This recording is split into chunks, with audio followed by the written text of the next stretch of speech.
पावसाळ्यात कोणीकडे तर फिरायला जायचं असं अचानक प्लॅनिंग झालं. मग काय आम्ही निघालो. थोडाफार नाश्ता करून आम्ही निघालो सडावाघापूरला. पावसाळ्यात पाटणच्या आसपास फिरायचं असेल ना तर सडावाघापूरला तुम्ही पण नक्की भेट द्या. रस्त्यातला निसर्ग, हिरवळ आणि पावसाचं वातावरण एवढं भारी वाटत होतं ना. आणि शेवटी आम्ही सडावाघापूरला पोहोचलो. सगळ्यात पहिलं गरमागरम कणीस घेतलं आणि तिकीट काढून आत गेलो. पावसात कणीस खायची मजा काही वेगळीच. इकडे फिरायला येणाऱ्या लोकांची सुद्धा गर्दी खूप आहे. आणि हा बघा माझा नवरा, तब्येत ठीक नसतानाही इकडे आल्यावर किती खुश आहे तुम्हीच बघा. आणि माझं काय, मला फिरायला जायचं म्हटलं की मी कायमच खुश. पण सगळ्यात जास्त एन्जॉय कोण करत होतं माहितीये?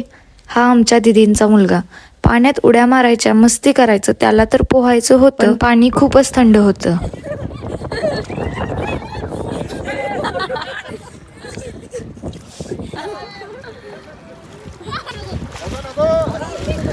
यानंतर आम्ही उलटा धबधबा पाहायला गेलो. ते पण फोटो काढून आम्ही परत बाहेर जायला निघालो. माझ्या नवऱ्याची तब्येत आधीच ठीक नव्हती, त्यामुळे आम्हाला थोडा जास्तच त्रास होत होता. पण तरीही सगळ्यांसोबत मुवमेंट्स एन्जॉय केले आणि भरपूर फोटो व्हिडिओ काढून घेतले. पाऊस तर खूपच जोराचा यायला लागलेला.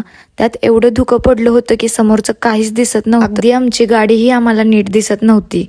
पण आम्हाला माहिती होतं की थोडं पुढे गेल्यावर पाऊस कमी आहे, म्हणून मग काय भिजतच पुढे निघालो. आणि खरं सांगायचं तर त्या पावसात भिजण्याची मजा काही वेगळी आहे. पावसाची पूर्ण मजा घेत आम्ही खूप मजा केली. यानंतर एका ठिकाणी जेवणासाठी थांबलो. छानपैकी जेवण करून घेतलं आणि आता घरच्या दिशेने यायला निघालो.